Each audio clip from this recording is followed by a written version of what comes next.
Hi there, I'm Todd Nornhans. I'm the pastor at Epworth United Methodist Church. We're going to try something new, and I hope it's meaningful and useful to you. We're going to be sharing our weekly sermons on our Facebook page and our website. I'll be dividing them up into sort of easy swallow, bite sized chunks and releasing them throughout the week. Wherever you find yourself watching these videos, I hope you find them meaningful and hope that you'll connect with us further by commenting below. Now, when Jesus heard this, he withdrew from there in a boat to a deserted place by himself. When the crowds heard it, they followed him on foot from the towns. When he went ashore, he saw a great crowd, and he had compassion for them and cured their sick. When it was evening, the disciples came to him and said, "This is a deserted place, and the hour is now late. Send the crowds away so that they may go into the villages and buy food for themselves." Jesus said to them, "They need not go away. You give them something to eat." They replied, "We have nothing here but 5 loaves and 2 fish." And he said, "Bring them here to me." Then he ordered the crowds to sit down on the grass. Taking the 5 loaves and the 2 fish, he looked up to heaven, blessed, and broke the loaves, gave them to his disciples, and the disciples gave them to the crowds. And all who ate were filled. And they took up what was left over in the broken pieces. There were 12 baskets full, and those who ate were about 5,000 men, besides women and children. At a previous church I worked at, we had Wednesday night suppers. Each week, a different group in the church was responsible for providing the meal.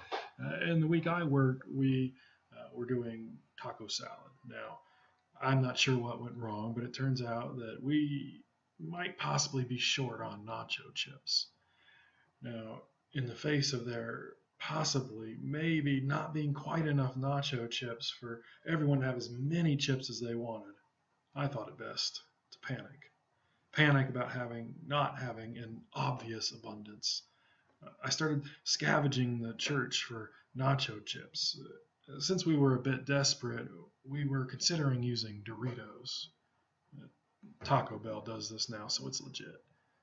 I found an open bag of Doritos in some obscure cabinet. It hadn't been quite sealed as well as it should have been, and I probably should have considered the cost-benefit analysis before doing this, but I took a chip and did a little taste test to see how it was. Well, not unlike the disciples who thought it best to send the crowds back into the villages to buy food, I wanted to be the chip hero of the dinner. So I tested the chip. It turned out not to be a Dorito. It was styrofoam that someone had painstakingly disguised as a Dorito, or so my taste buds told me. Well, we did manage to scrounge up enough chips without needing to resort to the Doritos or stale chips. Someone else had gone to check the youth pantry.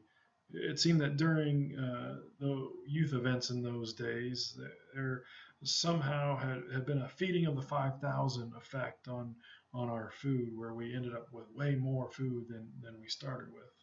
You see, our youth had been in the habit of bringing a snack to share at every event, and so we ended up with quite a bounty of excess junk food. Well, from this bounty, we secured enough provision for the taco salad.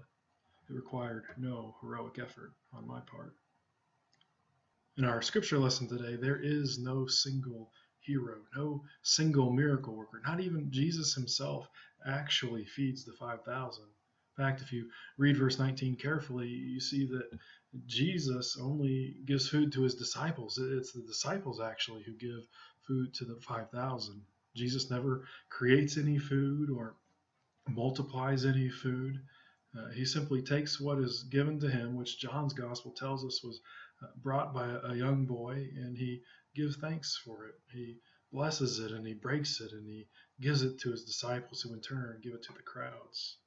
It turns out that there is enough for everyone, and there's even some leftovers to spare.